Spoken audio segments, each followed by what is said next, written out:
Les histoires des prophètes par Ibn Kathir. L'histoire du peuple de Lot, sur lui le salut. Parmi les faits importants qui ont eu lieu dans la vie d'Abraham, nous retrouvons l'histoire du peuple de Lot, sur lui le salut, ainsi que le courroux et le châtiment de Dieu qui se sont déversés sur ce peuple. Comme nous l'avons vu plus haut, Lot est le fils de Haran, fils de Terah, qui est Hazar. Il est donc le neveu d'Abraham, l'ami intime de Dieu, puisqu'Abraham est le frère de Haran et de Nahor. Après avoir émigré avec Abraham, Lot se sépara de lui avec sa permission et partit vers Sodome, qui était habitée alors par les plus libertins et les plus négateurs des gens de l'époque. Ils agressaient les voyageurs et commettaient des péchés abominables, sans que personne d'entre eux ne les exhortât à y renoncer. De plus, ils ont inventé un péché qu'aucun être humain n'avait commis avant eux, l'homosexualité, en délaissant les femmes que Dieu a créées pour être leurs compagnes. Lot vint à eux et les appela à l'adoration de Dieu l'unique, sans associé. Il les exhorta à renoncer au péché, à leurs pratiques abominables, mais ils persistèrent dans l'égarement, l'injustice, la négation et la débauche, ce qui provoqua à leur rencontre un châtiment divin auquel ils ne s'attendaient pas et qu'ils n'imaginaient point. Dieu fit d'eux un exemple à méditer et une exhortation pour les gens doués d'intelligence. C'est pour cela que Dieu mentionne leur histoire dans plusieurs versets de son livre. Ouvrez les guillemets. Et Lot, quand il dit à son peuple, « Vous livrez-vous à cette turpitude que nul parmi les mondes n'a commise avant vous ? Certes, vous assouvissez vos désirs charnels avec les hommes au lieu des femmes. Vous êtes un peuple outrancier. » Et pour toute réponse, son peuple ne fit que dire « Expulsez-les de votre cité, ce sont des gens qui veulent se garder purs. » Or nous l'avons sauvé, lui et sa famille, sauf sa femme qui fut parmi les exterminés. Et nous avons fait pleuvoir sur eux une pluie. Regarde donc ce que fut la fin des criminels. Sourate 7, versets 80 à 84. Les appels et les exhortations de Lot aux gens de son peuple à croire en Dieu et à se détourner des turpitudes n'eurent aucun effet sur eux. Aucun homme ne crut en lui, et ils persistèrent dans l'égarement, allant même jusqu'à tenter de l'expulser, lui et sa famille. Ils dirent, ouvrez les guillemets, « Expulsez de votre cité la famille de Lot, car ce sont des gens qui affectionnent la pureté. » Sourate 27, verset 56. Ils ont transformé ainsi la meilleure des vertus, la pureté, en source de blâme, alors qu'elle mérite éloge plus que toute autre chose. Seule l'obstination leur a inspiré de tels propos. Mais Dieu a purifié la famille de Lot de leur souillure, à l'exception de sa femme. Il l'a fait sortir de la cité rebelle et inique et a détruit celle-ci, condamnant ses habitants à un châtiment éternel. Leurs lieux sont aujourd'hui une mer morte à l'eau salée, plus que toute autre mer, et cette mer est pour eux un feu flamboyant. Les gens du peuple de Lot lui ont répondu ainsi avec mépris, en se jouant des mises en garde contre ce grand péché et cette abominable turpitude qu'aucun être humain n'avait commis avant eux. Dieu les a punis, faisant d'eux un exemple pour ceux qui suivent leurs traces. L'homosexualité n'était pas leur seul péché. Ils pratiquaient aussi le brigandage, trahissaient sans état d'âme leurs compagnons, commettaient dans leurs cercles et leurs assemblées toutes sortes d'actes répugnants, à tel point qu'on rapporte qu'ils laissaient échapper des vents sans aucune pudeur dans leurs assemblées et sans égard pour les présents. Il leur arrivait même de se livrer aux actes immoraux publiquement, sans éprouver de gêne ou de pudeur, et sans accorder d'attention ou d'importance aux exhortations et aux beaux conseils qu'un sage pouvait leur donner. Ils étaient comme des bêtes, voire pire. Ils ne renonçaient pas à leurs agissements dans le présent, ne regrettaient pas le passé et ne songeaient point à changer de conduite à l'avenir. C'est pourquoi Dieu les saisit rudement. Ils ont dit à Lot, ouvrez les guillemets, « Fais que le châtiment de Dieu nous vienne, si tu es du nombre des véridiques. » Sourate 29, verset 29. Ils l'ont défié, en lui demandant de leur apporter le châtiment douloureux dont il les menaçait. C'est alors que Lot demanda l'assistance de Dieu contre le peuple pervers, et que Dieu exauça sa demande en lui envoyant ses nobles émissaires et ses puissants anges, ceux-là même qui rendirent visite à Abraham et l'informèrent de la naissance prochaine d'un garçon savant, tout en le mettant au courant de leur mission. Ouvrez les guillemets. Alors Abraham dit, « Quelle est donc votre mission, ô envoyé ?» Ils dirent, « Nous avons été envoyés vers des gens criminels pour lancer sur eux des pierres de glaise, marquées auprès de ton Seigneur à l'intention des outranciers. » Sourate 51, versets 31 à 34. Et aussi, « Et quand nos anges apportèrent à Abraham la bonne annonce, ils dirent, « Nous allons anéantir les habitants de cette cité, car ses habitants sont injustes. » Il dit, « Mais Lot s'y trouve. » Ils dirent, « Nous savons parfaitement qui y habite. Nous le sauverons certainement, lui et sa famille, excepté sa femme qui sera parmi ceux qui périront. » Sourate 29, versets 31 et 32. Et encore, ouvrez les guillemets, « Lorsque l'effroi eut quitté Abraham et que la bonne nouvelle l'eut atteint, voilà qu'il discuta avec nous en faveur du peuple de Lot. » Sourate 11, verset 73. Abraham espérait encore que le peuple de Lot se ressaisisse et fasse pénitence en revenant à Dieu. C'est pour cela que Dieu dit, ouvrez les guillemets, « Abraham était certes longanime, très implorant et repentant. Ô Abraham, renonce à cela, car l'ordre de ton Seigneur est déjà venu, et un châtiment irrévocable va leur arriver. » Sourate 11, versets 75 et 66. Cela signifie qu'il ne faut pas insister pour l'obtention de leur pardon, car leur sort est scellé et leur châtiment inéluctable, de même que leur extermination. Ouvrez les guillemets. « L'ordre de ton Seigneur est déjà venu. » Sourate 11, verset 76, c'est-à-dire que cet ordre émane de celui dont les ordres ne sont jamais rejetés et dont le châtiment ne peut être repoussé. Ouvrez les guillemets. « Et un châtiment irrévocable va leur arriver. » Sourate 11, verset 76. Saïd ibn Jubayr, As-Suddi, Qatada et Mohammed ibn Ishaq ont dit qu'Abraham demanda aux anges, « Détruiriez-vous une cité où vivent 300 croyants ?» Ils répondirent, « Non. » Il dit, « Et s'il n'y a que 200 croyants ?»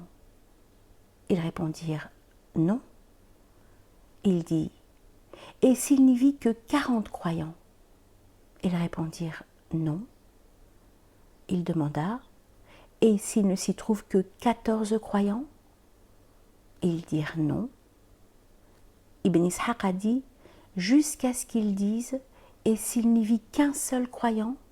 Ils répondirent, « Non. » Il leur dit alors, « Lot habite dans cette cité. » Ils répondirent, « Nous savons parfaitement qui y habite. » Sourate 29, verset 32. Les exégètes ont dit, ouvrez les guillemets, « Lorsque les anges Gabriel, Michaël et Israfil quittèrent Abraham et se dirigèrent vers Sodome, ils prirent la forme de jeunes hommes beaux et élégants, en vue d'éprouver sur ordre de Dieu les gens du peuple de Lot et de fournir des preuves contre eux. Ils arrivèrent chez Lot à la tombée de la nuit et lui demandèrent l'hospitalité. Il les accueillit chez lui de peur que les gens de son peuple réputés pour leur perversité le fassent, ce qui serait préjudiciable à ces étrangers qu'il prenait pour des humains. Il en éprouva une grande gêne en les admettant dans sa demeure et se dit que c'était un jour terrible. Selon Ibn Abbas, Mujahid, Qatada et Mohammed ibn Ishaq, cela veut dire un jour de grand malheur, car connaissant la morale de son peuple, il devra défendre ses invités.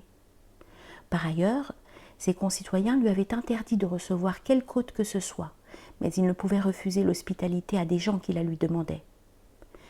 Qatada, dans sa version, a rapporté que les anges sont venus alors qu'il travaillait la terre et lui ont demandé l'hospitalité. Il éprouva de la pudeur à leur égard et les emmena chez lui.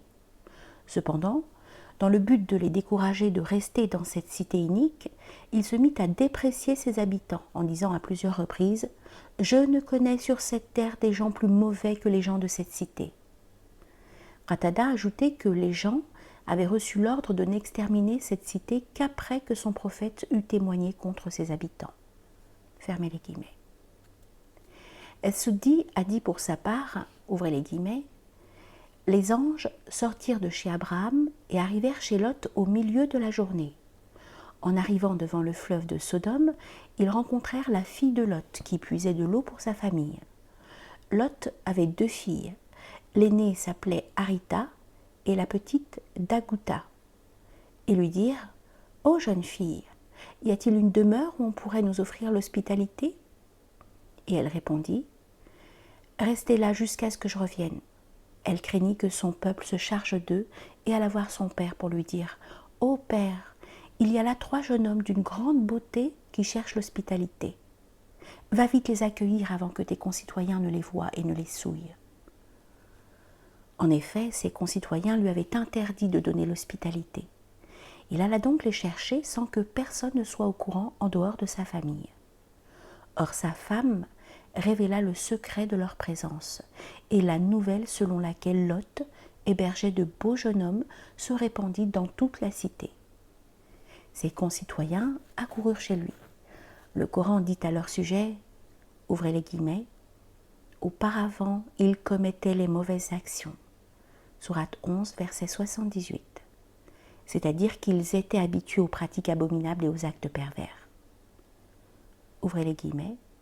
Il dit « Ô mon peuple, voici mes filles, elles sont plus pures pour vous. » Sourate 11, verset 78. Lot voulait leur faire entendre raison en attirant leur attention que, s'ils voulaient satisfaire leur instinct sexuel, ils n'avaient qu'à aller vers leurs épouses, qui sont aussi ses filles à lui, car un prophète est comme un père pour son peuple, selon un hadith et conformément à cette parole divine. Le prophète a plus de droits sur les croyants qu'ils n'en ont sur eux-mêmes, et ses épouses sont leurs mères. Sourate 33, verset 6. Dans les propos de certains compagnons et pieux anciens, il est dit qu'il était leur père. Dieu dit « Accomplissez-vous l'acte charnel avec les mâles de ce monde et délaissez-vous les épouses que votre Seigneur a créées pour vous? Mais vous n'êtes que des gens transgresseurs. » Sourate 26, versets 165 et 166. C'est l'avis de Mujahid, Sa'id ibn Jubayr, Al-Rabi' ibn Anas, Qatada, Es-Soudi et de Muhammad ibn Ishaq. Les gens du livre se sont égarés à ce sujet en disant que Lot proposa aux hommes de son peuple ses propres filles. Ils se sont trompés aussi en disant que Dieu a envoyé aux Sodomites 2 anges et non 4, et que ceux-ci dînèrent chez Lot. Bref, certaines parties de cette histoire divergent entre la version des gens du livre et la vérité coranique. Dieu dit « Craignez Dieu donc, et ne me déshonorez pas à travers mes hôtes. N'y a-t-il pas parmi vous un homme raisonnable » Sourate 11, verset 78. Ainsi, il leur défendit de commettre ce qui ne sied pas à l'honneur des hommes et témoigna contre eux en constatant qu'il n'y avait aucun homme raisonnable et sensé parmi eux. Bien au contraire, ils étaient tous des gens vils et négateurs. Telles étaient les paroles que les anges désiraient entendre de sa part. Il les formula avant même qu'il ne l'interroge à ce sujet. Ses concitoyens lui dirent alors, en réponse à son ordre, « Tu sais bien que nous n'avons pas de droit sur tes filles, et en vérité tu sais bien ce que nous voulons. » Sourate 11, verset 79. Ils lui ont répondu qu'ils savaient très bien qu'ils ne désiraient point les femmes, et qu'ils savaient pertinemment ce qu'ils voulaient et quel était leur désir. Ils ont répondu par ces propos abjects à leur noble prophète, sans craindre le châtiment du Tout-Puissant. C'est pour cela que Lot leur dit « Ah, si j'avais de la force pour vous résister, ou bien si je trouvais un appui solide. » Sourate 11, verset 80. Il souhaita avoir une force pour leur résister, ou avoir le soutien d'un peuple pour les châtier d'avoir tenu de tels propos. Dieu dit « Et les habitants de Sodome vinrent à lui dans la joie. Il dit « Ceux-ci sont mes hôtes, ne me déshonorez donc pas, et craignez Dieu, et ne me couvrez pas d'ignominie. » Ils dirent « Ne t'avions-nous pas interdit de recevoir du monde ? il dit « Voici mes filles, si vous voulez faire quelque chose ». Sourate 15, versets 67 à 71. Il leur a recommandé d'aller vers leurs épouses pour assouvir leur instinct sexuel et les a mis en garde contre la persistance dans de tels comportements, mais en vain. Ils ont continué à insister pour pouvoir jouir de ces hôtes, sans savoir ce que le destin leur réservait et sans se rendre compte du sort qui les attendait le lendemain. C'est pour cela que Dieu dit, en jurant par la vie de son prophète, « Par ta vie, ils se confondaient dans leur délire. » Sourate 15, verset 72. Il dit aussi, « Il les avait pourtant avertis de nos représailles. » Mais ils mirent les avertissements en doute. En effet, ils voulaient séduire ses hôtes. Nous aveuglâmes leurs yeux. Goûtez donc mon châtiment et mes avertissements. En effet, au petit matin, un châtiment persistant les surprit. Sourate 54, versets 36 à 38. Les exégètes ont rapporté que Lot, sur lui le salut, s'opposa à ses concitoyens et les empêcha d'entrer chez lui. Il ferma sa porte devant eux et les exhorta de derrière la porte, tandis qu'eux voulaient y entrer à tout prix. Lorsque la situation devint insoutenable, il dit « Ah, si j'avais de la force pour vous résister, ou bien si je trouvais un appui solide !» Les anges lui dirent alors « Ô Lot, nous sommes vraiment les émissaires de ton Seigneur. Ils ne pourront jamais t'atteindre. » Sourate 11, verset 81. On rapporte que Gabriel, sur lui le salut, sortit à leur rencontre et frappa leur visage d'un battement d'ailes, leur faisant ainsi perdre la vue. On rapporte aussi qu'ils devinrent totalement aveugles et ne purent retourner chez eux qu'en tâtonnant, promettant de revenir le lendemain et de se venger du messager de Dieu. Dieu dit « En effet, ils voulaient séduire ses hôtes, nous aveuglâmes leurs yeux. Goûtez donc mon châtiment et mes avertissements. » En effet, au petit matin, un châtiment persistant les surprit. Sourate 54, versets 37 et 38. On rapporte que les anges ordonnèrent à Lot de quitter la ville la nuit en compagnie de sa famille et de ne pas regarder en arrière lorsqu'il entendra le bruit du châtiment s'abattant sur son peuple. Ils lui ordonnèrent aussi de servir d'arrière-garde pour les siens. Quant à cette parole de Dieu, exception faite de ta femme, elle suscite deux commentaires. Soit cela veut dire qu'elle ne doit pas partir avec lui et être exceptée de la famille, comme Dieu le dit, pars avec ta famille. Soit sa femme est concernée par la suite de cette parole et que nul d'entre vous ne se retourne en arrière, exception faite de ta femme. C'est-à-dire qu'elle partira avec lui, mais qu'elle retournera sur ses pas et qu'elle sera touchée par le même châtiment que son peuple. La première probabilité est la plus plausible si on prend en considération le sens apparent, mais Dieu est le plus savant. Les anges lui ont annoncé la nouvelle de l'imminence de l'extermination de ces tyrans, de ces impudents maudits dont Dieu a fait un exemple pour tout être perfide et douteux. Ouvrez les guillemets. Ce qui les menace s'accomplira à l'aube. L'aube n'est-elle pas proche? Sourate 11, verset 81. Lorsque Lot sortit de chez lui en compagnie de sa famille, composée de ses deux filles, et vraisemblablement de sa femme, aucun homme parmi son peuple ne le suivit. Une fois éloigné de leur cité, et une fois le soleil levé, l'ordre de Dieu survint et surprit les habitants de la cité, et nul ne pouvait s'y opposer. Dieu dit « Et lorsque vint notre ordre, nous renversâmes la cité de fond en comble, et fîmes pleuvoir sur elle en masse des pierres d'argile succédant les unes aux autres, portant une marque connue de ton Seigneur. Et ces pierres ne sont pas loin des injustes. » Sourate 11, versets 82 et 83. On rapporte que Gabriel arracha les villes de leur emplacement par un battement d'ailes. Il s'agissait de 7 villes avec tout ce qu'elles contenaient comme habitants, dont le nombre était de 400 âmes. On a dit aussi que leur nombre était de 4000. Ainsi, Toutes ces personnes, avec leurs animaux, leurs terres et leurs villes, furent arrachées de la terre et levées jusqu'au ciel, au point que les anges ont entendu les cris de leurs coqs et les aboiements de leurs chiens. Puis elles furent renversées de fond en comble. Mujahid a dit « Les premières choses qui se renversèrent de ces villes furent leurs balcons. » Et ce verset « Et nous fîmes pleuvoir sur elles en masse des pierres d'argile succédant les unes aux autres. » Sourate 11, verset 82.